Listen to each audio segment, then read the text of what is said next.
episode.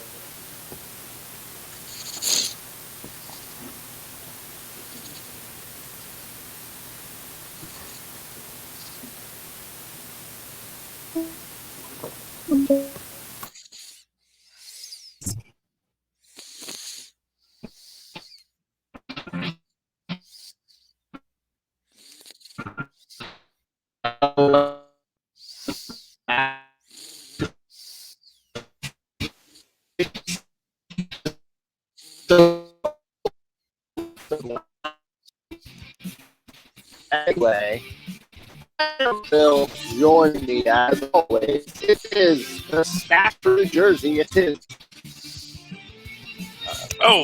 It is Charlie, the Professor Esser. Sorry, I was trying to give myself a background, but you can't on this device. And Queen of the Hoverboards, it is. Hey y'all, it's Lilith Hellfire. Yay, Lilith. Hover. Anyway, yes. So, an ultimate 199, 200. Woo! Take a drink. Right. We'll tell you what we're going to be doing later with our special guest. Well, there's nothing better than a penultimate episode when it's number 69. Shout out to Charlie and Maz. I didn't even know it was that episode. I feel so sad. It's like, I didn't even realize. See you in 100 episodes, sucker! I didn't realize either. I was like, which one is this? I'm like, 69. Yeah, oh, there you go. Which I was Just goes to show you got to pay attention. But you know, time flies so fast in this industry. Why? It seems only a few years ago I was recording this on a Kindle, and Rob Southgate was the first co-host of Super Connectivity. And he doesn't even remember it because although it was a great day when the amazing Master Doom came and helped me be a part of my podcast, it was simply a Tuesday for him. Is that power, Chad? I don't know, man. He popped up at the perfect time. Did someone say take a drink?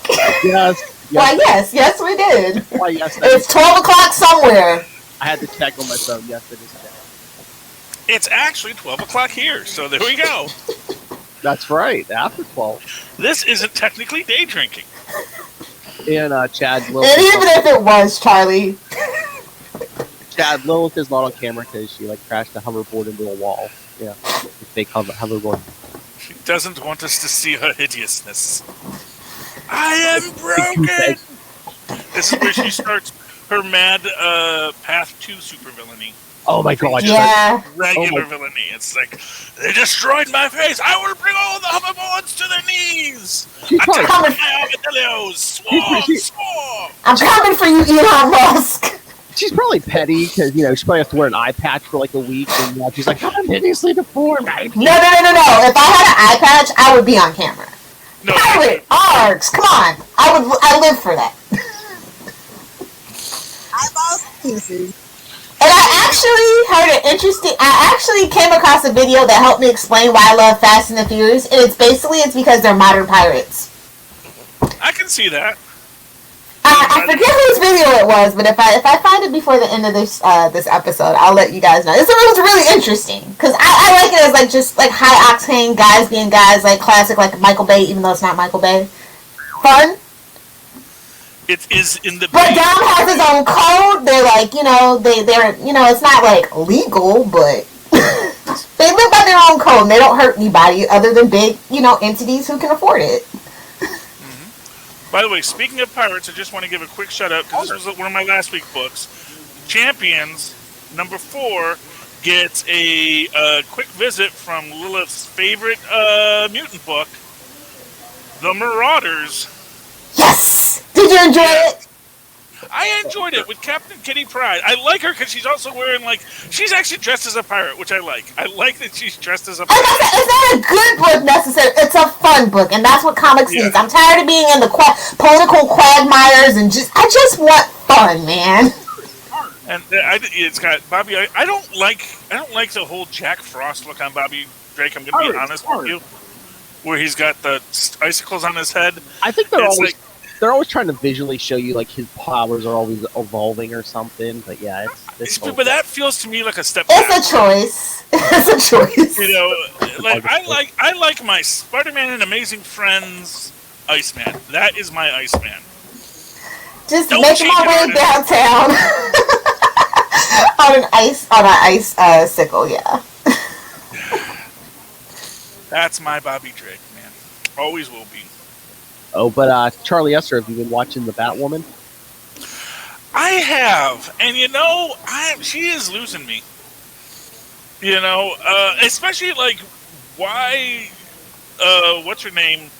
The underground doctor, because you know, sure, didn't just open with, oh, there's an island, you can get a bunch of it. Go attack that island. You know, go send your people to attack the ninja island and get all the ones you want. That's how you have to get it.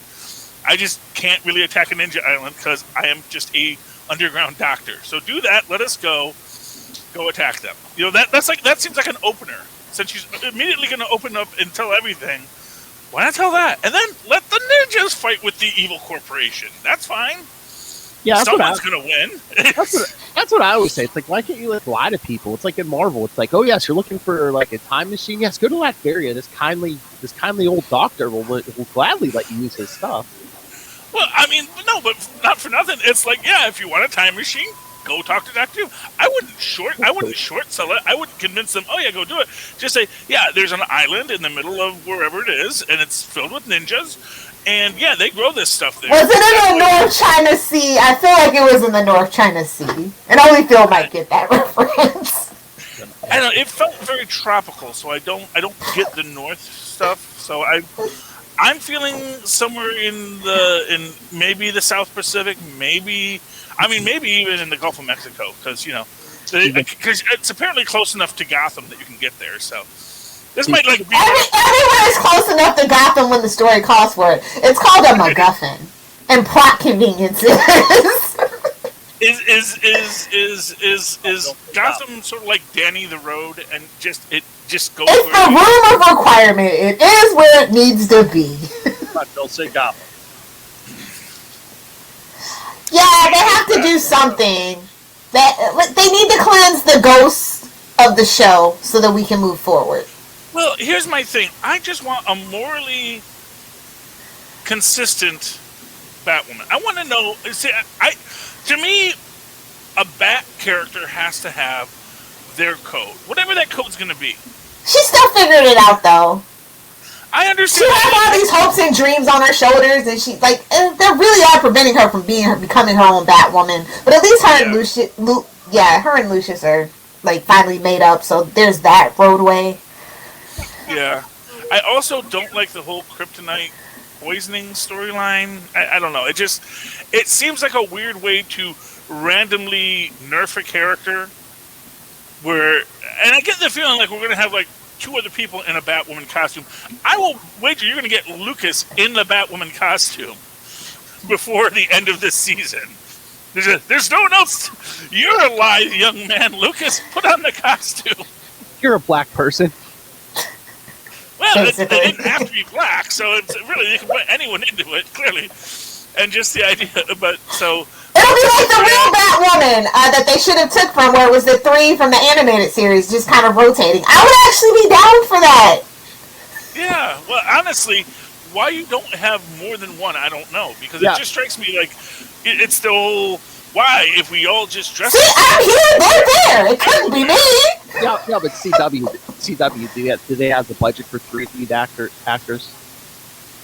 You just have a stunt person doing it anyway. Just saying. Yeah. From the distance, it's not that hard. You know, you just need them to look enough like. They need them all to look enough like each other. That slap some Vaseline on that camera lens, and you're good to go. Whoa. Vaseline, the cameraman's friend. Anyway, but yeah, I mean, yeah, that's that. I have watched Batwoman. I have also watched Superman and Lois. I'm enjoying Superman and Lois, but then again, I enjoyed Batwoman for the first couple of episodes. I think what is going on with Superman and Lois? Hiatus all of a sudden? I like Superman and Lois. I like And I realized, you know what I realized? What I like about Superman, and this is actually why I don't have a very strong feeling towards Captain Marvel in the Marvel universe, and it's also why I like Captain America for another reason. Captain America is a military guy, but he is also not the most powerful superhero in the universe. Superman is the most powerful person in the universe, but he's not a military guy. He's a very down-to-earth, very human character. And they're like I think the problem with Captain Marvel sometimes is that she is this military, punch it first, ask questions later kind of person, but also like the most, now set up to be like the most powerful character in the Marvel universe. And I think that you have to have those two things separated. And for what it's worth, when we get to the Lex Luthor origin story in this one, the Lex of Earth Prime, he's going to punch some dimensional walls before it's over. You watch. This Lex, this was a militarized Superman who is going and destroyed his planet. So it is understandable. And, I like his kind of view on it. It's like, look, they always turn bad eventually. It's like, yeah, it's great to have a benevolent Superman, but they usually start out benevolent, and then something happens. Usually someone kills Lois, or Zack Snyder writes him. And we'll get there soon enough. I got notes and thoughts for days about what was going to happen in Justice League 2. Electric Boogaloo for sure. Yeah. Because the week you come back, Lilith, we're gonna have to do the Snyder cut because it's gonna be out. Yeah, that's fine. So episode. We just do a live watch special edition and riff on it for the Patreon. It's like 6 hours. It's like 4 to 6 hours. Okay, We'll break it up. Marathon. A marathon. Yeah, there we go. That should be our marathon for whatever that podcast marathon thing. Well, I'm just gonna rip another orifice in no super connectivity, no full stream ahead that week. It's just gonna be straight Snyder cut all week. We're near the end, I promise you, my friends. Oh God! This would have been the first episode, so get up and go to the bathroom and come back. Yeah. Anyway, I'm not looking forward to it. I'm not. No. And okay, here's what I want to say. The idea of Lois Lane. Can we talk about this now? Because I gotta talk about this. The idea of Lois Lane sleeping around on Superman is a very well-established comic trope. Well, not sleeping around. Because one of the plans was, are they still going to do it for Snyder Cut, where she was maybe with Bruce Wayne while he was? I don't know, and I don't care. And if they do, no, he cut it out completely. They won't let them add that. He's just trying to hype it up. He's trying to explain the holes in the movie. Okay, he's trying to explain why he wrote a bad movie, and then other people had to sort of hammer his bad movie into something remotely. And he should know it doesn't help your argument when your argument is, I was going to make an even worse movie. They were literally trying to make the best of a really terrible situation. Oh. And they're gonna get the clicks and the views, and people are gonna talk about it for a week because that's the pop industry, that's the pop culture zeitgeist attention span, and then we'll forget about it. It's gonna be Wonder Woman 84 all over again. They're gonna get the clicks and stuff, but then for a week or two, it's gonna be people poo-pooing all over it. Yeah, I mean, the Snyder bots will like it. How many ever there are. I am just gonna say this, okay, and this is my thing. The idea of Lois having someone other in her life than Superman, that is comics accurate. I've been watching Superhero Catnip. She is Superhero Catnip. And she has been with Bruce in alternate universes many a times. But we've already established in this universe they are in a committed, loving relationship. And you're going to break that for Batman? Who, honestly, in this universe should be with Diana, obviously. In the Zack Snyder universe, it makes the most sense. Yeah, go that Justice League animated stuff. Yeah. Yeah, it certainly does. If she swings that way, which I guess she does, because you know She is bisexual or maybe even pansexual, and that's her business. Well, she's Greek, okay? Exactly. She's not pansexual. Yes. Well, exactly. They don't. It's different. It's different for Greek mythological characters, as it often is, and it's like, yeah, you know, that's a really. It's like the whole horse thing with Supergirl. She like Wonder Woman. Like, oh yeah, no, I can totally get that. Yeah. Somebody's been watching Sasha, but that's okay. Oh, yeah. I love her too. Casually Comics is a great YouTube channel, guys. She is great. Me and Tristan love her. Her and Ask a Mortician are like probably the two things we both watch a lot. Tristan really likes to find out about dead things. What happens on Thea's mascara stays on Thea's mascara. Yes, but no. Except for that golden armor, but you know, whatever. Yeah, well. Hey, man, we got to sell some toys, okay? Yeah, it's, you know. And they did it! That's the gag! The Funko Pops did bad. The T-shirts did bad. The Barbie, limited edition and normal, were horrible! Yeah, well, it wasn't a good design. You know. It was like Hawk Woman. It was like Hawk Girl. Yeah. You know, it's. Wings are difficult. This is one thing I'm going to say, which is one of the, you know, I am glad they've never really done a lot with Angel in any of the X universes, because wings are really hard. Yeah, you know, good. Yeah, it's really hard to make good, especially if you want them to be like really, real wings. Like, you know, Falcon's wings, they're basically just wings. Mechanical. Yeah. So they don't have to look. You know, you know, they can have them do. They can look fun they wing want. things when they want, but you know, for mostly it's just you don't have to see them flap. They could just go out, exactly, and stick out. Yeah, mm-hmm. as we'll see in 2 weeks. Yes, we will. Yes. And yeah, it is. It's just it's hard, and it wasn't a good design. I said it wasn't a good design. I was the first to say I'm worried about 1984. Wonder Woman 84. I actually became a defender of it, but I will say I was very early on I don't think these are good designs. I think they're making some big mistakes on this. You can go back, check the tapes, go back when we first started seeing this, and I was saying that, and Lilith was saying, no, the fans will love it, but you know. And the fans that did like it, they did like the golden armor. The critics didn't like what the fans said, because it's a reminder of something better, Kingdom Come. That's why they put it in there. Yeah, it's just... They needed... See, that was a film that I think they could have saved with better storytelling. And that again, they didn't. And again, I mean, you wanted to go the golden armor, go golden armor, but it's like they set up this big backstory and everything and she used it for, 5 minutes?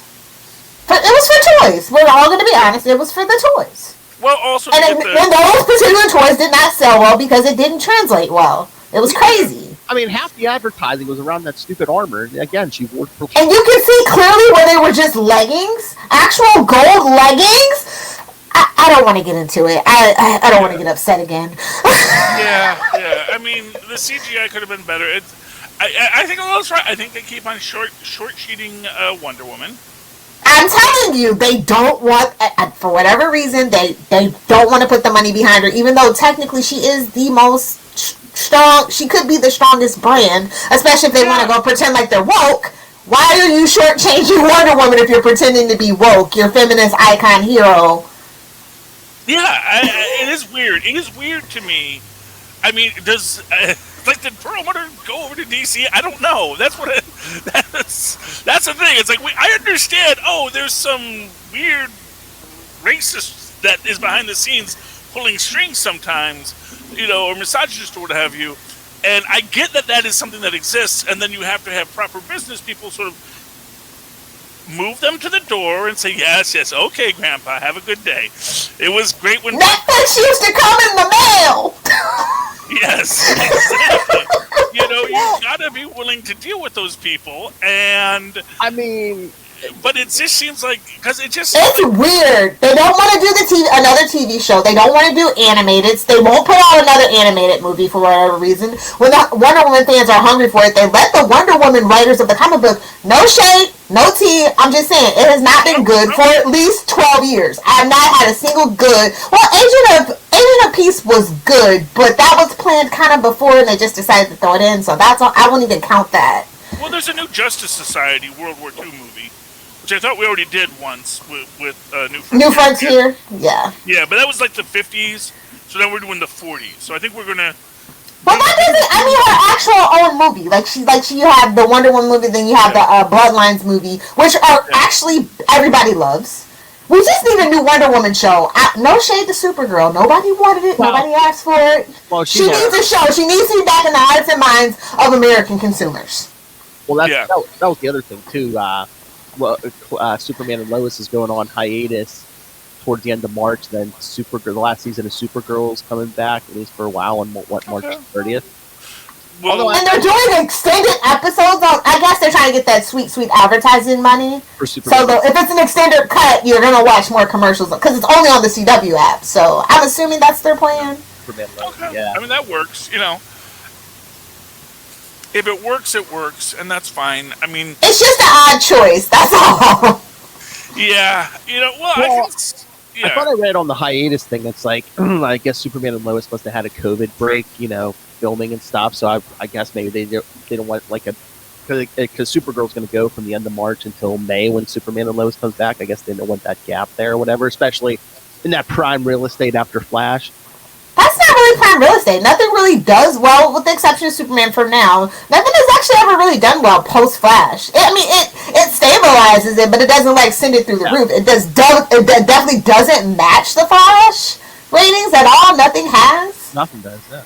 Yeah, well, that's because... But I mean, it's a better slot than Superman can definitely hold its own now, though. It can do its own show. I wouldn't put it on Sundays. Let's not get carried away. I wouldn't put it on Sundays, but it definitely can hold its own lineup. It does not need that post-Flash spot at all. You could do that on a Monday or Wednesday or something. Well, I mean, to be fair, it is a Superman show, and to be fair, that is why we have a Supergirl show, because because DC is very protective of their Trinity. Even though they treat them poorly. Well, I mean, I think maybe having a Superman TV show is going to get us a Wonder Woman TV show. Is going to get us a Batman TV show. Is going to get I don't know. I don't know about the Batman. Maybe we'll get a Nightwing. Yeah, Nightwing. Nightwing is more plausible because there's been at least 2 different pilots shot. Is all that I'm saying. And Phil will be so happy. It won't be like Nightwing and Bloodhaven. It's gonna be his origin story of him in the circus. That much I can almost guarantee you. If we get a Nightwing show, we might build up into the Bloodhaven stuff and kind of cut the Bruce years out, probably. No, if you just do the Flying Grayson, honestly, I'm all about. That's the pilot that I've seen and read the script for. It's absolutely actually pretty amazing. I would imagine so. You're in a circus. You're traveling around the country. You're solving crimes. It's the very Scooby-Doo, but with acrobats. Yes. Who doesn't love a guy or woman in tight spandex? That's all that I'm saying. I know. I would love to see the Flying Graysons. I just think, and the thing about a high wire act like the Flying Graysons is they could theoretically even not move with a single circus. They could go circus to circus. They could get loaned out. You could put them in Europe one episode because the flying. Because when you're a big act like that. Oh, if they did it as a retro, that would be so great. Oh, retro circus culture, yeah. Yeah, we don't have circuses nowadays. I'm sorry. Wait, yeah, we do. I mean, they're not great, but we have them. There's nothing left in a circus anymore. We can't have the animals, the freak shows. But we do actually still have Ringling Brothers. They come to Florida all the time. They actually have a base not too far, out that way. Well, we have Vegas. We have Vegas show acts. And that's fine. Without the animals, actually, Vegas still has animals at least. So do they don't. Well, actually, now that Siegfried Free. Yeah, I was gonna say I thought that was the last act on the strip that allowed it. Okay. I miss animal acts. I mean, I know, but at least they treated their animals well, but they do deserve to be out in the wild and things like that. But if you rescue them and they can't live out in the wild, at least treat them well, and they did do that. And and the thing is, there's not Tiger King in it, First off, let me just make a simple statement about animals. Why does everyone think an animal doesn't want to be warm and well fed? It's a very odd thing to say. Live your life in a cage, though. It's like, hey, I'll give you 3 meals a day too, Charlie. If it's a zoo, even zoo enclosures are actually pretty too small for the animals. To be fair. Well, I don't know. I don't know. Here's what I'm going to say.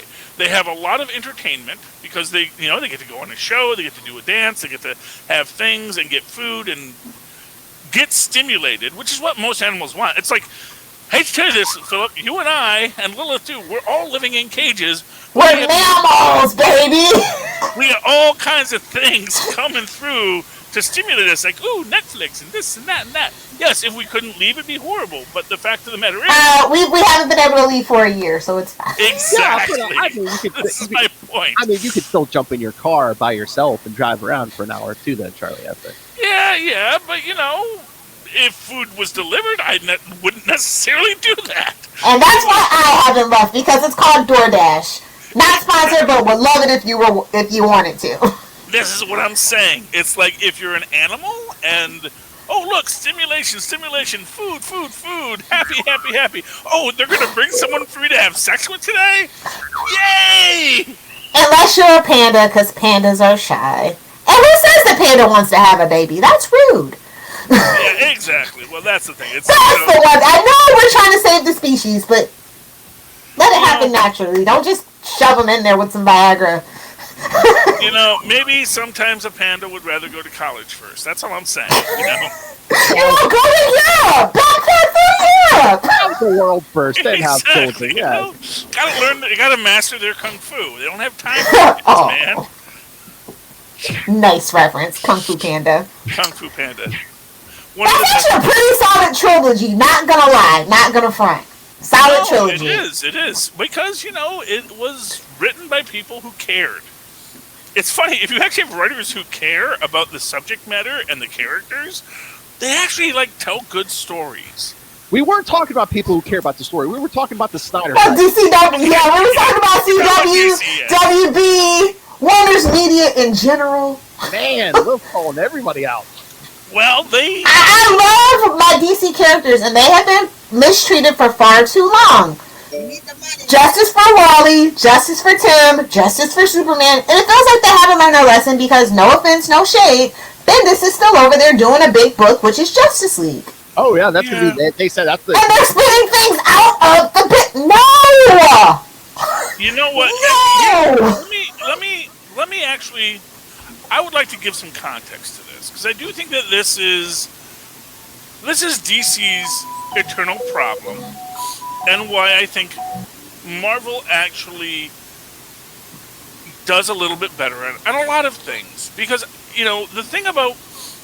and of course, I don't want to get into WandaVision right now because we'll talk about that on Super Predictivity. Yeah, Will didn't finish it. Yeah, same. Anyway, so as I'm sure you all know, a lot of big theories didn't pan out. A lot of popular theories kind of did. But they told you guys that. Well, exactly. Yeah, exactly. But the thing is, and this is what I say, if you're only watching the show, you're not actually watching the show. That Marvel products are designed for the social need. They're Marvel is surviving great in this culture because this is a culture where every nerd in the world can talk and dissect and discuss and build and grow and say, oh, and was this a reference to that? Yes! Nerds forever! That's the thing. That is the reality. That's why Marvel, because everyone knows that Marvel's attitude is, you know what, we didn't intend for it to be that, but wow, people really like the idea that thing was that other thing.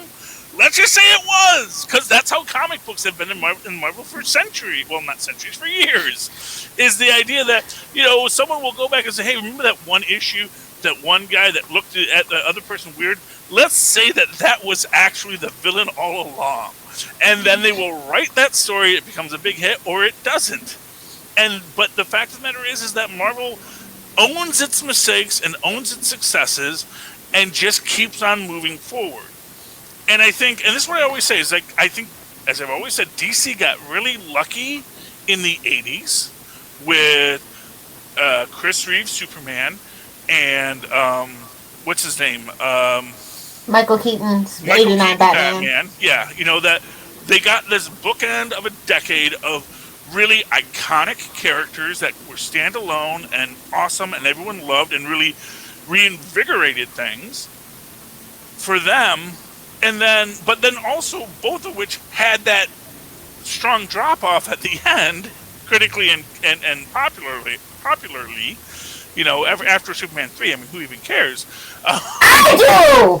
Yes, I know. Me and my 6 other people, there's 10 of us. But the idea is that it's like Warner's never had to struggle, like as I've always said, never had to struggle with a red brown Captain America. Never had to have what is it? Was it Max Reed? I forget who had played Daredevil. Never had to try to backdoor pilots. Never had to do this kind of work before. And the fact of the matter is that Marvel fans respond to it and are really enjoying the idea of that theorization. And I don't know if DC fans are into it, or maybe they are super into it, but that DC doesn't know how to write to that or how to deal with. They used to with Arrow and the Flash, and then it got away from them. They tried to do too much too fast, and look at us now. Yeah. Look at us now. That's why I think the Snyder Cut is going to be a disaster, just because. Well, it's Zack Snyder. Like, what's the last good movie he made? I'll wait, and I will fight you. But if you say anything was good that he ever made, I never got why they let him do Watchmen. And then to turn around and let him do Superman and Justice League. Like I said, I enjoy Watchmen. But it's got issues. Of course, everything has issues. See, I like Watchmen because I'm a Marvel fan. And I can get what Watchmen is doing in the translation. And I can see, I kind of like that idea better. Now, the comics are superior. I'm sorry, and the changes that he made, I hate them. And that's his problem. He doesn't like superheroes. That's why he got to make Watchmen. He literally told them, "I don't like superheroes." Perfect. We got the perfect movie for you. Yes, which is, I think, the mistake because, of course, Alan Moore actually loves superheroes. Exactly. He actually loves superheroes and loves superheroes, but he was actually trying to explore ideas of superheroes. Who watches the Watchmen? Everything's not perfect. Everything has issues. He had read, Squadron Supreme and said, "Oh, this is a great idea. Why don't I steal that?" And like everybody, to be fair. I know. Oh, I'm picking. We know. Take a drink. Alan Moore got picked on. Take a drink. But the idea. See, I like the Watchmen film. Generally speaking, I thought he was able to deal with some of the weirder comic booky aspects. I liked how the Watchmen television series addressed those as well, and did it so much better. Like yes. I think the Watchmen television series really better than both the movie or the book. I will give you that, sir. I will give you that. I will say that.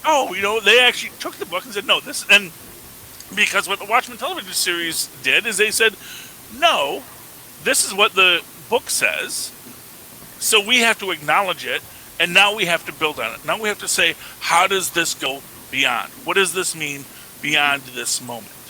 And that is what you have to do to have an excited nerd culture that will make your show an icon or your movie an icon. That movie was definitely meant to be one and done, but the universe at large, like those characters specifically, one and done, but the universe at large, totally down for expanding, which the TV show did prove. Perfect idea. Exactly. Now that's my point. Zack Snyder, a one and done movie, Sucker Punch, 300, yada yada yada. No universe building required. The wrong person to build out your universe. That's all that I'm saying. And to be fair, when he does, he makes bad choices. That's the thing. It's like he doesn't. Why did you say that name? I think he wanted to make Brightburn. I think he would have loved to have made a Brightburn universe. I think he would have been great. He did! What are you talking? He did! That's the thing. I think if he was... Here's what I'll tell you. And I've said this before. Maybe they should focus on villain. I think Zack Snyder would have been the perfect guy to make a Legion of Doom series. I think it would have been great to build out the Legion of Doom. He should have got Suicide Squad. There I said it, guys, okay? That's the franchise he deserves. You know what? You want to do the Brightburn, have him make a one-and-done Injustice movie, Well, no, but no, because I love Injustice. Yeah. I don't want him to ruin that. Yeah, but that's all dark. I'm not going to say that Zack Snyder can't do a universe if you give him the right thing to work with. That's the thing. It's like they gave him the wrong things to work with.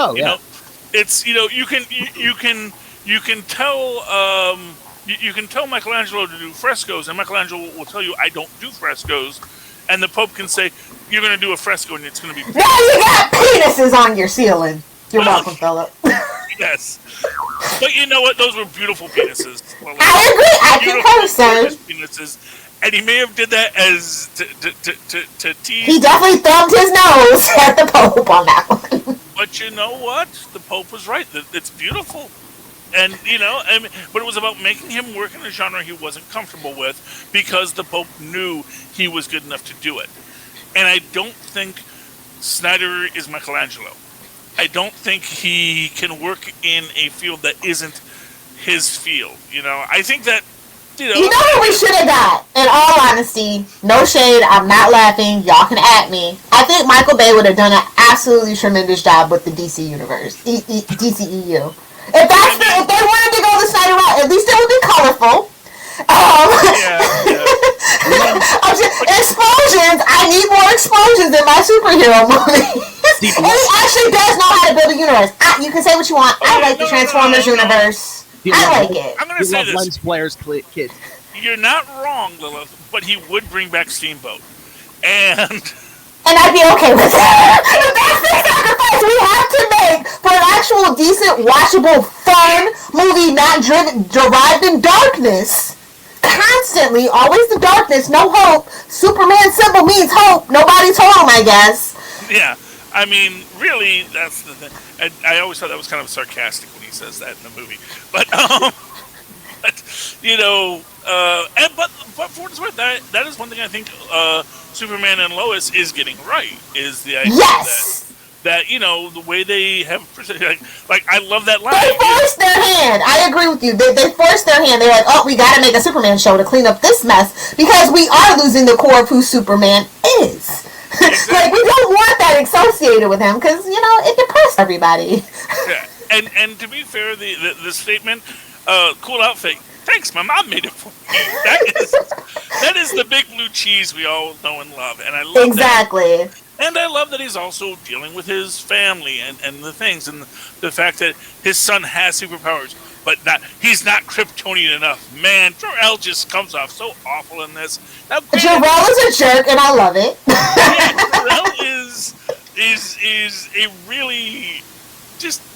Like I said, they're totally leaning into that Smallville thing where Jor-El was totally a jerk. And I agree. I mean, he was insane in the whole Bendis thing. It's like, name me one version of Jor-El that wasn't at least partially a jerk.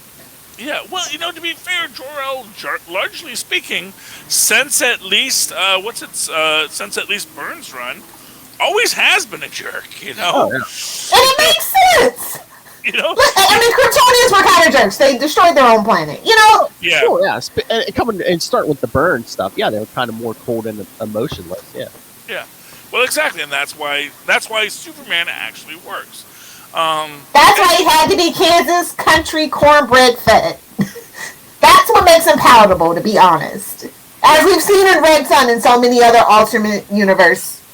Well, you know what I think, and again, it's just this idea that, he is a being who, and I guess it's sort of that, if you think about Kryptonians and having this super structured society and you obey the rules kind of thing, and then it's like, if it's that heavily bred in, and then you get an idea of goodness and decency and social responsibility laid on it from Depression era, Kansas farmers, yeah. Where they're actually good people, not the other kind of Depression era dirt farmers that we don't. Bonnie and Clyde, higher and yeah, we don't. It's a different way to take it, and then that becomes his moral compass. That becomes his center, and then that evolves. It's like Dexter, but in reverse. Exactly. So, yeah, I mean, I like what they're doing with Superman and Lois. I love that it's Superman and Lois. It's a great play on both Lois and Clark, but also acknowledging that she is married to Superman. Yes. That she's married to Superman, and that it is less jokey. Because I always thought Lois and Clark was supposed to sound like Lewis and Clark. See, it's a history pun. And they're exploring They're exploring. Being married to superheroes. So, Pa Kent is dead in this, I believe. Yes. Ma Kent's in a flashback. He got relegated to a flashback. Yeah, Ma died in the first episode, yeah. Oh, Ma is dead, yeah. Yeah. You want a reverse mortgage? Ma! Well, predatory lenders, that's what they do. Exactly. And to be fair, it's not like they were planning on leaving the farm to Clark. He lives in the city. He doesn't want to have to deal with this farm. And it's his home. You should always give your children the option to be able to come back home if you can. Well, the bank gave him the option. You could pay out the. Without a bunch of debt. Okay. The only difference is, Lilith, is that their kid has a apartment in the city and a Fortress of Solitude. So you can't take your kids to the Fortress of Solitude. The kids need fresh air. I'm just saying. Actually, the kids probably should, and that's like my biggest thing. I think that, I get the idea that you don't want to tell a little kid that your dad's Superman. Because first off, every kid says their dad is Superman, so Except for Tyler's kids can mean it. I mean, that's the thing. So I can get it, but I also think that maybe they should have been more upfront about, just so you know, Daddy's work puts him in very difficult situations. That's why he has to be away so much. And that these are big family secrets. We keep them, and you may feel very different because of it. Yada yada yada. Here's my question. They have like the loan and everything, and like they're talking about money and stuff. And Lois, because of Morgan Edge, just crush some diamonds, bro. Exactly. I was going to say, is Clark working? And if not, is the government paying him? Is the U.S. government paying him something? Through Sam Who White? do you think he is? Wally West? Yeah, but is he saving hearts for cash? Like, we haven't seen him even talk about filing a story for any newspaper or anything, unless what they need to do. They need to say he's writing a book or something. Or he wrote a book. He pulled a Peter Parker. He wrote a book. Yeah. My Pal Superman. Photos by Jimmy Olsen. No, like it wasn't late 80s, early 90s. He wrote like a fiction book, a fiction novel, I believe. I'm just saying it'd be funnier if it was just pictures of Superman. Because it'd be very Peter Parker-esque. Yes. It's a weird idea, but superheroes don't always work. And, I'm sure it's one of these things where he doesn't eat, It's like, I don't need to eat. I don't need to sleep. I don't need to do anything. It's like, my wife and kids need to, but then my wife has a job, and that's good. And we have money, and maybe he has super investing skills. So they're just like, no, I had $1, and then I invested, and now I'm just crush some diamonds and sell it. And maybe he does that too. That's the thing. Maybe he's like, don't ask me where the diamonds came from, but they're legit. I got some, and for what it's worth, that's sort of one of those things where, oh man, the future ruins a lot of stories because you can't just sell. Hey, I got all these diamonds here. You want to buy them? Because it's like, are these blood diamonds? No, they're not. Although to be fair, I stole them from Lex Luthor. None of your damn business. To be fair, the diamonds that he creates may not be as high of a quality as we think. He's making a diamond, but super quick. Yeah, it does. Yeah, I get what you're saying. It's like if you actually take it to it's a good diamond. It's a little flawed on the left side. It's a good E-class diamonds. Yeah, it's gonna look nice. It's gonna look nice. But is it? It's got the color and the clarity, but it doesn't have the character. Gotcha. Yeah. And to be fair, as anyone who studies gemology for 5 minutes will tell you, diamonds are not rare stones. They're only heck no, because of the supply and the manipulated market. Yeah, it's a manipulated. Zales can get it too. Which is why you should always buy manufactured sapphires. Manufactured everything, honestly. Well, I'm going to be honest with you. That whole clear aluminum stuff, that's beautiful stuff. It looks great. It's, cheap. Moissanite is amazing. Exactly. There are so many... Just ask any rapper. Don't let the rappers tell you they're wearing diamonds and platinum. That's white gold and moissanite, okay? Yes. Well, hey, because what are you wearing it for? As an investment? No, you're wearing it to look nice. Yeah, because jewelry's a horrible investment. Yeah. Oh, it is honestly. That's why you buy fake pearls, right, Thomas Wayne? That's right. Look, I will tell you that they were probably the public pearls, the dupes, and she had the real ones in the safe. That's how you do it when you're super rich. Or to be more specific, it wasn't that the pearls were fake. It's that it was the strand. Yeah, the strand was cheap. The strand was poorly done. They didn't have the double knots. Exactly. You know, there's certain. And again, it was a replica. Who cares? She's probably like Marge Simpson. She pulls it out of the drawer, cuts a piece off, puts it on. Exactly. You know? Leave the pearls alone, man. Let's get the comic books because I heard Charlie had a huge stack. I got a huge stack. So let me start with my indie of the week. Hey, I hope we all got an indie of the week. My indie of the week from the good folks at Aftershock Comics. Yay! We got an Aftershock comic! I'm so proud of you, buddy. You actually found it in your store. That's awesome. Yeah, and you notice that SOS, Save Our Stores, or Save Our Shops, is also Aftershock. This is a fun book if you want to read about how comic books inspired a lot of artists and writers, with folks like Cullen Bunn, Steve Orlando, Leela Lees, Jamie McKelvey, David Mack. Well, there's a lot of them. A lot of great people in this book. A lot of great stories about how comics inspired them. SOS. It's free. Read it, and then feel happy to be going to a comic shop.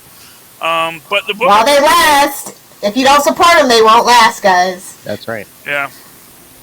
Nuclear Family #1. This is a really fun book. I bought it. Is that from last week? Oh, it might have come out last week. I don't know. I grabbed it this week. Okay, because the one from Aftershock that came out this week that I got was Undone by Blood. Oh, okay. Well, we can talk about that next. But Nuclear Family #1. Basically the idea is it's set in the 1950s, just after Sputnik comes up. Dad's a used car salesman and a ham radio operator, and he just got a brand new antenna. And then the day he turns it on is the day that there is an attack on Milwaukee, Wisconsin by the Soviets. Obviously, wait, is this Blast from the Past? Something. Well, I don't know because, and they all hide in the basement, you know. But there's this whole thing about how his ham radio seems to be picking up a radio transmission. All the houses in his neighborhood are destroyed, but his is the one that, when he comes out, it's the one that's left standing, which is something that bombers will do. They will focus in on a certain object while they're flying, either through radio signal or something else, to orient themselves. At least that's what they used to do back in the old days. That is arguably why the cathedral at Cologne was spared, although some people say it's an urban legend. But basically, he comes out, he gets immediately surrounded by soldiers who say, "Halt right there, commie." And then we get the blurb of next issue, which is, "Forced to contend with the literal fallout in a Wisconsin suffering from nuclear winter, where almost all civilization has been wiped from the map.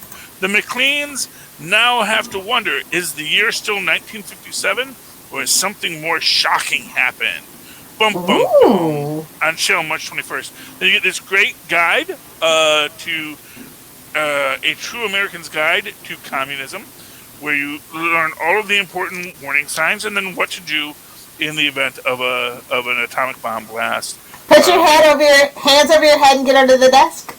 Well, no, it's make yourself small to appear less threatening. Run in a zigzag pattern to your nearest fallout shelter. Don't look directly at the blast unless you've bought nuclear vision sunglasses for $9.99 from this. Future so bright, gotta wear shades. Find and care for the injured. Perform amputations as you see fit. Comfort the dying. Contain dead bodies so as not to spread disease. Stay positive and thank God you're an American. Yeah, so that was good. Whoa. Fun backup thing is The Bequest is a great series. It kind of seems like, okay, urban fantasy, but it's like, okay, now regular urban society, and now people are starting to realize magic is a thing, and you know, and this guy, our old fat guy who's too old for this has to sort of clean up the messes of the various gangs who are starting to misabuse magic. So, just a great book. I'm interested in the bequest and everything else. Aftershock seems like it's a real up and comer here. Well, I've been kind of screwing about Aftershock for a while, but it's okay. I'm glad that you finally picked up an Aftershock book. I really love that company. I have had a couple other Aftershocks before this, but that's okay. Oh, yeah? Yeah, I forget which ones I got, but yes, I did. Okay, yeah, I really like their company. They seem like they're kind of steeped in the stories based around nostalgia, which I like, which is what Undone by Blood is kind of like about the 1930s Great Depression and a guy that just is really into Western novels, so he becomes like a literal gunslinger, kind of inspired, by the Bonnie and Clyde thing, on a revenge story. So yeah, it's Undone Blood, The Other Side of Eden. It was written by Lonnie Nadler and Zach Thompson with art by Sammy Kevla. And it's a $5 book, but it is worth it. The art is absolutely stunning. And if you like that throwback story of cowboys and gunslingers and like that Bonnie and Clyde whole thing, I think this might be right up your alley. Yeah, I noticed that mine's a $5 book too, so that may be the Aftershock price point. But to be fair, they do have. No, I've seen $3.99 books, but they do have very nice quality artwork, and they do actually pay their comic book writers and artists fair wages. Just gonna put that out there. And to be fair, you do want comic book writers and artists to have a fair wage, as fair as as you can sell the book for. And I think that's the thing. Now that I'm independently wealthy, a $5 book doesn't scare me as much as it used to. Yeah, a lot of the indie books tend to be $4.99, and I'm just okay with that because they do have to compete with the big boys. They do have they have to pay more for their transport and stuff. So I'm just totally okay with that. But I just like to make you guys aware of it because I know sometimes that last $5 book can add up when you're at the register. Oh, yeah, it does. I mean, that's something I remember when I was poor, and yes, it was because I have been out of work a lot in my life, and comic books became a really bad habit. Worse than crack cocaine, I will tell you that right now. Comic book, yeah, honestly, yes, because you know what, they have rehab for crack. They don't have rehab for comics. Then you just get people calling you a nerd. That's it. Put the comic book down, nerd. Hey, we could do the rehab for comics. It's called a bully. All right, I guess I have to mention this because it sets up most of the DC going forward. Infinite Frontier #0. Okay, what's going on Infinite Frontier, aka 5G leftovers? So remember, well, setting up everything. So remember Wonder Woman? Diana's died. She gets offered a place. In the big, with the big cosmic figures of the DC universe. But then she's like, I want to make sure my friends are okay. So she has the Spectre take her on a little tour of the DC universe. So we have to set a whole lineup. First, we get Superman arriving at the scene of a battle, and he's like, "Oh, what happened here? Who, And they're like, "Oh, Shazam saved us." And he's like, "Shazam? No, Shazam!" And yes, it's Black Adam. Shazam. So he is Shazam. Oh, more like a power Shazam! Oh. Nobody tell Rob. Yeah, so of course, it's got the zuzz in it. It's fine. Superman wants to believe that Shazam, Black Adam has reformed, and Flash is like, man, you see the good in everyone, don't you? No, this is Jonathan Kent, correct? Well, no, this is Clark standing there right now. Oh, okay. Well, I mean, Black Adam could reform. He was the original guy that was noble enough to receive the power. He had some bad days, Mm-hmm. And not for nothing, it was a slave-holding evil empire world. Was he really that outside of the norm? I mean, that's the thing. It's like, I think he got judged a little too harshly by Shazam. And maybe if they had sat and had a nice talk it out, maybe they could have said, yeah, you know what, you're right. Maybe I should fight for freedom wherever there's trouble. Instead of trying to make myself king of everything, which also maybe would have solved the problems if he said, I'm king of everything, no more slaves. Why did your eyes drift over day the done? Anyway, but so Shazam is a thing, so that's good. See how long that? Yeah, because Black Adam's going to be in Bendis's Justice League book, so Okay, well, I mean, sure. I mean, they got to give him a redemption arc before the movie, after all. Oh yeah. You know, I mean, you know. Joker kind of. Well, I guess. Yeah, Joker kind of proved you kind of have to. So yeah, I guess. Yeah. Oh, he gets to be Jesus in the Zack Snyder's cut. So you Oh know. God, that comes out next week. Joker #1. Yeah. I will. Arg. I will read it. Arg. Or I will arg read it. Okay. That's right. one thing I will say about the Doom book recently is he was just as evil in the Doctor Doom self-titled book recently as he is in every other book where he's the villain. And so and that's just who he is. He is evil Doom. It's not that he's evil. It's just that he's so egotistical and self-centered that he only cares about himself, his wants, and his needs. As Satan says, hubris, it's my favorite sin. You know? Why did your eyes... Gets him every time. It does, man. It's the best sin, because you just think you're doing good. Oh, you just beat these people. And it's a lot of anger and wrath there. A lot of the 7 deadlies. Gotta watch out for those. Definitely jealous and definitely envious. That Doom. It's why he wears green. I'm just saying. Think about it.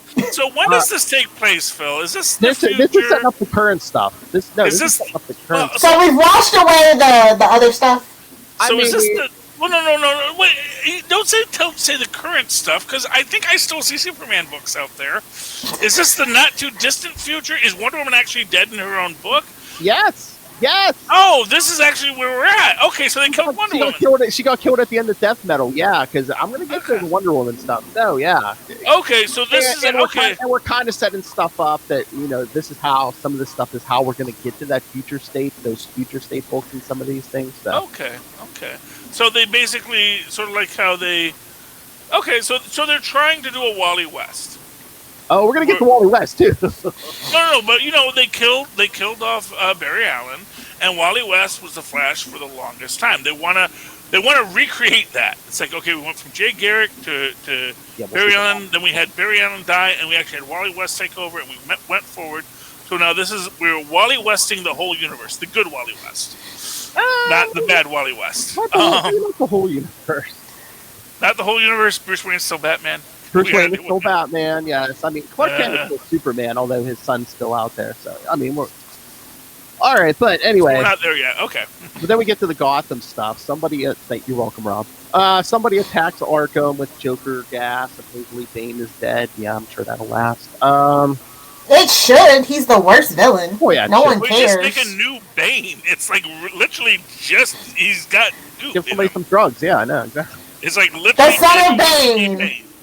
The son of Bane, mark my words. And they're basically trying to have their cake and eat it too with the Birds of Prey because Cassandra and Stephanie Brown are out there, Batgirl, Lois, and Barbara sending those oracles saying, her implant is, like kind of on its last legs. So, somebody get Felicity on the phone. When the situation and the writer demands, she can go out there as Batgirl, but she's not going to go out there as much as Batgirl.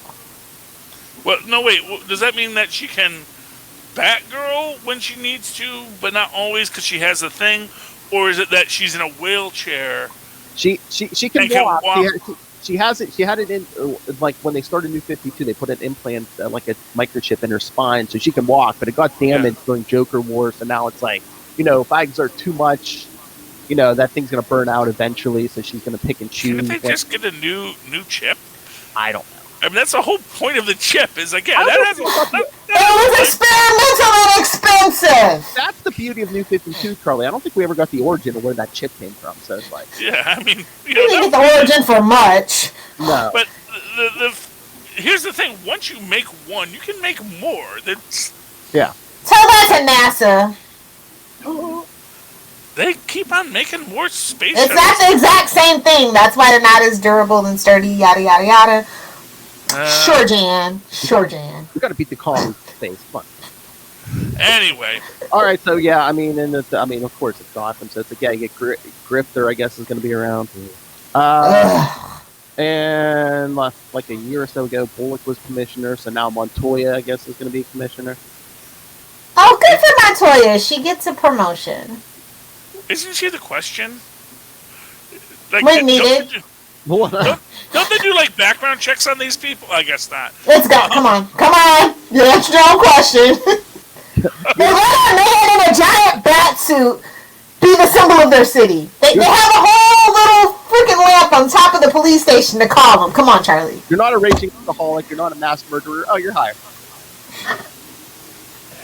Okay, I'll take it. Is Cobblepot mayor again? Just so I know. Not yet. That would be even better. All right, Lilith, are you sitting down? Get to the Wonder Woman stuff.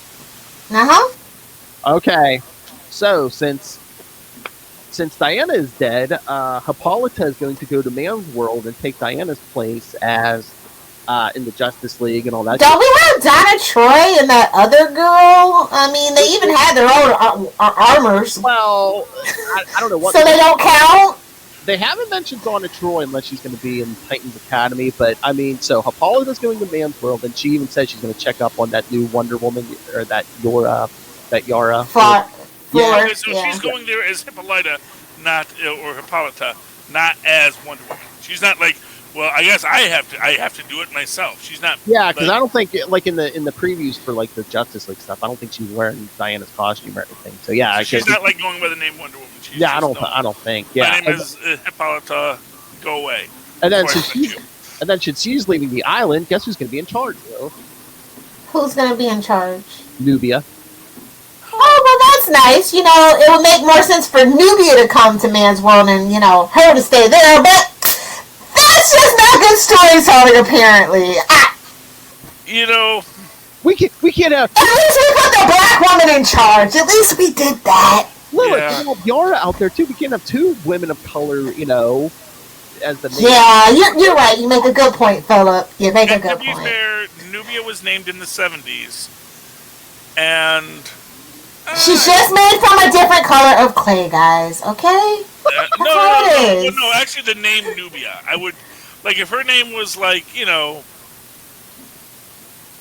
don't know, Cassandra or something. If she had a different name than Nubia, Nubia is a lot of people like the name Nubia. No, I've never really heard anybody have any problems with it. So. Okay, I've always. Well, let me put it this way: when if you ever see the Will Smith Wild Wild West, which I don't recommend. I love that movie! Screw you, Charlie! The only Will Smith movie I actually like! Okay, and... Next to Hancock, of course, obviously. I actually like it too, but, It is terrible. I know it has a lot of problems, and one of the things, it's like, when Michelangelo Lovelace has his brides of all the continents, Asia and, America and Nubia, it was because that's what he calls Will Smith's character in drag. Well, they just can't help but put a black man in drag. That's a thing, but we won't get into it. I'll save that for Hollywood conspiracies. To be fair, a man. Rick Rosen did it, so you don't have to, you losers. Just saying, he told y'all that. Men in drag being confused for being a beautiful woman is a common trope. Going back to Greek comedies, which maybe tells you a lot to bring it all full circle. That's how Eddie Murphy made his second half of his fortune. Come on. Yes, honestly, and to be fair, Will Smith is a very beautiful man. So I'm not gonna argue the point. It's like, but ever since then, I've always felt real uncomfortable with the word Nubia because that Michelangelo Lovelace, which is not a good Michelangelo Lovelace. That's what makes me mad about that movie is that Michelangelo Lovelace. That's not Michelangelo Lovelace. They should have gotten Peter Dinklage to be Michelangelo Lovelace. I know no one who knew who Peter Dinklage was at that time, but he was alive. Wait a minute. What year was that? He was doing stuff. He might have not been Game of Thrones Peter Dinklage, but he was doing stuff. No. He wasn't Game of Thrones Peter Dinklage, but he was still Peter Dinklage. And I think just... Because I saw him in Nip Tuck back in the late 90s, so... Yeah, no, but that's my thing. It's like if they had just gotten Peter Dinklage, or just a real short person to be Michelangelo Lovelace, that would have been a much better film. And I think that the whole weird guy got blown up in a thing, and that's why he's short. Yeah, that's like Cotton from King of the Hill. Yeah. Yeah, that to me really, that I think hurt the film more than people really realize. Because I'm a big Wild Wild West fan, and Miguelado Loveless episodes are always the best episodes. Okay, anyway, what were you talking about? Oh, did anybody pick up my future husband, Keanu Reeves' Berserker book, Berserker #1? No, did you read it? No. Of course I picked it up. It's from Boom, in case you don't know. It's Matt Kent and Keanu Reeves, and the art is by Ron Garney. It's a $5 book, just to let y'all know. But, yeah, basically this is Boom's version of Bloodshot, with a little bit of Conan and a little bit of John Wick, because, obviously, why wouldn't it be? But the artwork is absolutely stunning. The story is a little straightforward, of a punch-em-up revenge story, but, that's what Keanu Reeves is comfortable with. That's what he knows. Mm-hmm. I'll let him tell the story. I was eyeing that book. I didn't realize that was a Keanu Reeves book. So Yeah, that's the book that they were working on. The whole Kickstarter, the whole thing. This is the fruit of those labors. So I'm super excited. I'm not gonna stop having sex with him in Cyberpunk 77. Get over your 2077. Get over yourself. But this is a second thing. This is the second thing I can do to be close to Keanu Reeves. It's fine. Phil, were you done with Future State, or is there more to tell? Because I know we were in the middle of Wonder Woman when we. Oh, no one cares about DC, Philip. Give it up. I can stop. Just say, Alan Scott comes out to his children in the issue. Yeah. Was it tasteful? Yes. Yeah. Okay. Because And again, I mean, Barry Allen is going to be part of the group watching the multiverse, so he basically tells Wally West, "You're going to be the Flash again." Is he no longer blue and in the chair? No. He's just regular Steve again. Yeah. So he's just right. Okay. I don't read all the books. I don't know. Okay. I just like that succinct summation. All right. And the one last thing I wanted to say, I wanted to watch a little. Oh, I can't see a roller eyes, but yeah, I was telling you the other night, Lois, where it's like Oliver Queen is with Black Canary again, and he's bragging about how he has more money than Bruce Wayne again, since Bruce Wayne lost. It's not hard to do. He's bankrupt. And at the end of that story, we see, in all Hawkeye House of M style, Roy Harper is just alive again. He's even like, I don't know how I'm alive again, but because the whole multiverse got reset. Actually, has him saying, "I don't know how I'm alive again." That's what. Yeah. Oh yeah. He's literally like. He's like. He pulls a Buffy. I was in peace. Damn it, man. He's leaving a message. At least when they brought Tim Drake back, they actually retconned the story. They go, well, guess I'm alive again. Well, the entire multiverse was reset. So he's like, yeah, I'm alive. He's like, I don't know. Did we need to reset it? But that means that he remembers himself dying. That's like weird. I guess. It's like, hey, I died. Clones. It's Krakoa all over again. Mark my words. Hey, just to make Lilith unroll her eyes, Sabrina the Teenage Witch from last week. Ooh. Yay! Y'all caught up. I'm all caught up. Is this going to continue? Because it was fun. And it seems like it seemed like they were saying, yes, there will be more Sabrina eventually. But, yeah, this was a fun book. I like how Sabrina outsmarts the evil witch at the end in the little wizard duel. I like that, basically... So, I'm weird. I'm confused there. So, they merge into one being when they become the Wendigo. Is that what we're supposed to be doing there? Oh, that's their take on a Wendigo. Yeah. For whatever reason, when I'm looking at my video, it gets I can see a bookcase behind it. Yeah. No, I don't have the bookcase up. I know, but I can see it on the comic when you held the comic up. Oh, wow. Oh, maybe that's the green screen. Ah, okay. I guess I did turn it on. I didn't realize it. Okay, anyway. That was a very green scene. But, yeah. No, I mean, I really liked this. I liked how she defeats Della with the, the uncomfortable souls and all that kind of thing, or the souls that cannot rest, and it's just everyone that she killed coming and attacking her. And it was beautiful. It was a beautifully told story, and I really liked it. And then we got Ambrose back at the end. I can't remember. Ambrose. Is that her cousin in the other thing, or? Yeah. Okay, yeah. I still have not finished watching the Chilling Adventures of Sabrina. Well, the series is over with. Just go ahead and power through it. It'll be worth it. I should. I have I was actually going to get rid of Netflix at one point until my wife said, I still watch British breaking shows on there. Do not get rid of Netflix. So I said, okay, hon. All right. Apparently she watches it, so that's good. I know Lois is sick of DC, but I just mentioned Crime Syndicate #1. I wasn't gonna. I wanted to pick that book up so much. I do have the digital version, but I'm not reading it. I have to get things. It's worth it. I mean, it's only a 6-issue series, so it's like. But and again, the reboot doesn't matter in the universe at large, though. That's my question. No, they're basically building up this new Earth 3 or whatever the Crime Syndicate's Earth is. Because I mean, there's some funny stuff. Because like in the beginning, I guess they show as a kid, Ultraman killed Kennedy. Oh, it wasn't even a question. He's like floating in midair and just like huge visions him in the chest. It's just like so. And then, what? Oh, I was going to say, I actually liked the Crime Syndicate. I didn't even realize that came out this week. Maybe it was all gone in my shop, but like I said, it's only a 6-issue miniseries, so it's not like a big hit. People are probably waiting for the trade on that one for sure. Maybe. I mean, I saw a bunch in my shop. Because that was actually, I was trying to think of what it was that Zack Snyder should, like, if they had given Zack Snyder the Crime Syndicate of America to do that story, I think he would have universed the heck out of that. That would have been better.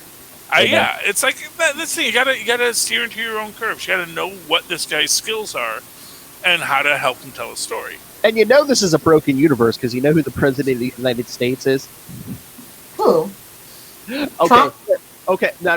The White House. The White House, of course, isn't in Washington D.C. because Washington wasn't the first American president. The first American president was Benedict Arnold. So the White House. He made it, boys. The White House is in Arnold, D.C. Yeah, so, yes, it's broken universe because the president is Oliver Queen. Oh damn. We're in trouble now, boys. How have we failed you? I mean, he's in the Oval Office getting tied up by Superwoman. Yeah. Nice. That's my boy. Oh, because it wouldn't be an evil universe without weird sex stuff. Well, it wouldn't be Oliver Queen without weird sex stuff. Yes. Have you seen the cover of the Black Canary and Green Arrow wedding? Just saying, it makes sense. Fair enough. Yeah, I that was always that. I love that idea of the evil, because that goes back to like the first introduction of the Crime Syndicate of America, where it's a world where Benedict Arnold, did they actually go through like history and say this is where all the evil people, where Lincoln shot President John Wilkes Booth. And it's always interesting because it's DC's version of the Mirror Universe. Yes. I mean, if this was any more Mirror Universe, they don't have goatees and stuff. Exactly, and that's good. So, Owlman's doing well, and everyone is. I'm gonna have to pick up. I'll probably end up reading it before the 5-year hiatus. Oh yeah. Oh. Did you guys see that? Yeah, during switching to Marvel, during Heroes Reborn, I guess Gwen Stacy's getting her own book, but since there's no since there's Spider-Man, who's Night Gwen, she's basically like Nighthawk's Batgirl. She's gonna be Nighthawk's Batgirl. Yeah, and I don't know if it said she's gonna have like a drug problem and stuff. For darker universe. Wait a minute, Phil. Back to DC real quick. Swamp Thing #1. I did pick it up. I didn't read it though. I have to support Swamp Thing. I was thinking about it because it was a small week, but I didn't. So you did read it? No, I didn't read it yet, but I did pick it up. Support Swamp Thing. We need more Swamp Thing. Yeah, I might actually pick that up. But yeah, because I think isn't that like another limited or whatever? Yeah, it is. Yeah. Or you could just pick up Avengers vs. Man-Thing, the original Swamp Thing. Debatable, but okay. They're both a ripoff of the Heat. But hit him right in the face with that Man-Thing. Hey, giant-sized Man-Thing. If you've got a giant-sized Man-Thing, what are you doing reading comics? You want to show it to people. That's all I'm saying. I better hear that drop. I better hear that, Philip. Not unsolicited, but you should say, if you would like to see a giant-sized Man-Thing, it's right around this corner. And then people can go around the corner and say, oh, it's a giant-sized Man-Thing. Just like I wanted to see. Yeah, get this out of your system before next week, kids. Okay. Okay. All right. So yes. So I think we should wrap this up. So yes, next week for our big 200th episode, we will be joined by, yes, that's right, kids, special guest Rob Master Doom Southgate. I get so much right. To talk all things DC and how we would set right the DC multiverse, comics, TV, movies, the whole shebang. And I'm sure Rob will have thoughts on the Snyder Cut. Well, I would assume Rob will have thoughts on everything. I get so much right. Oh, we got big stuff coming. So yeah, that'll be 200, and then for episode 201, Lilith will be MIA. So that's the week Falcon and Winter Soldier debut. So joining Charlie Esser and myself, Falcon and Winter Soldier will be Ray from Into the Night, the Moon Knight podcast. Hey, Ray, if you're listening, get your wine, get your tank top. Do not disappoint me. Whoa, that's pretty damn Do I big. do this episode topless again? No. Do I get to do this episode topless again? I mean, free the nipples on Patreon. Make them pay for it, honey. Free Charlie Esser. Make him pay. I don't want to make them pay. This is for everyone. What a slut. Hey, no slut shaming here. You shame me. But so yeah, that'll be 201, and then unfortunately, like I said, episode 202 when Will comes back, we're gonna have to do Snyder Cut. So I gotta buy a whole bunch of alcohol. oh please, like that house doesn't have alcohol in it. At the store. I need brown liquor. Y'all know I don't drink brown liquor very rarely now since the pandemic hit. I do drink a little brown liquor, but it's gonna be all brown liquor for the Snyder Cut. Hennessy, sponsor me. All right, so yes, yeah, plenty of good stuff coming up. Next week, Rob Southgate's talking all DC. 2 weeks, Falcon and Winter Soldier, and then the Snyder Cut in 3 weeks. So, send your thoughts on all of it. We will read it. We will play it. Email us, capesandlunatics@thegmail.com. Or call the voicemail. Yeah, there's no gun there. Don't confuse them, Phil. They're gonna be there. It doesn't go through. It keeps getting kicked back because they put the in there, and they don't know. capesandlunatics@gmail.com. Or call the voicemail 614-382-2737. That's 614-38-CAPES. And remember, you can find us on Facebook, Twitter, Instagram. Find links to all of our various social medias. Links to this YouTube channel. Go subscribe. Links to the Patreon where you can see Charlie Esser naked. Links to merch. All in one. Stay hydrated. That's right. Not full frontal. Unless you pay extra. That's the Topless. fourth tier. That's the fourth tier. TOPLESS. Yeah, he'll do it when you get there. Anyway, so yes, find everything at Linktree, linktr.ee/capesandlunatics. And remember to support the sponsors. Tweaked Audio. You're going to want to hear Rob Southgate next week in crystal clear HD audio. So go get yourself some Tweaked Audio. You have a week. And of course, you can always solve a cold case if that's fun for you. And I'm sorry, I cut you off before you did the coupon code. Southgate at Tweaked, which is likewise usable at hunterkiller.com, where you can get help Michelle Gray solve a cold case. I don't want any of that. I like to read. What do you got? Well, that's no Hellfire. You could go pick up Pod Life the book, now in digital and paperback, brought to you by the professional podcasters of the Southgate Media Group and the third best Southgate, Rob Southgate. Checks out. We're going to do this to his face next week. And you will find out I am right so much more often than I'm wrong. So you can find that and so much more. Well, because if you make daily trips to Amazon like Will does, use the link for Southgate Media Group right down there in the show notes. Help us support this show, the network, and sponsor his appearance next week, Rob Master Doom Southgate. Make it rain. So pay a lot of money for him, you know. Nice mustache, Charlie. I know. You think you get this for free? Why did your eye drift over to my box? All right, Lilith, where can the people send you brown liquor?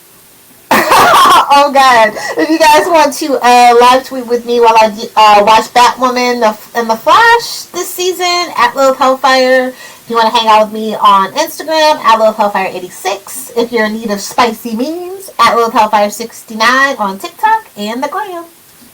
Smash it. All right, Charlie Esser. Well, I know that the millennials don't use the emails anymore. That's why when you say the Gmail, it really confuses them because that's not their thing. What is an email? I thought it was a Gmail. What are you talking about? they can do so just like their grandfathers and grandmothers once did back in the 90s. At Charlie Esser, at superconnectivityblog at gmail.com. That's superconnectivityblog, all one word, at gmail.com. I don't even know my own address. And of course, follow me on Twitter as I too try to live tweet Batwoman and Lois, or Superman and Lois. Yeah, that's the show when I remember when that's on. And of course, DuckTales, a woohoo, we have Wuzzles, people. Wuzzles are real. At Charlie Esser.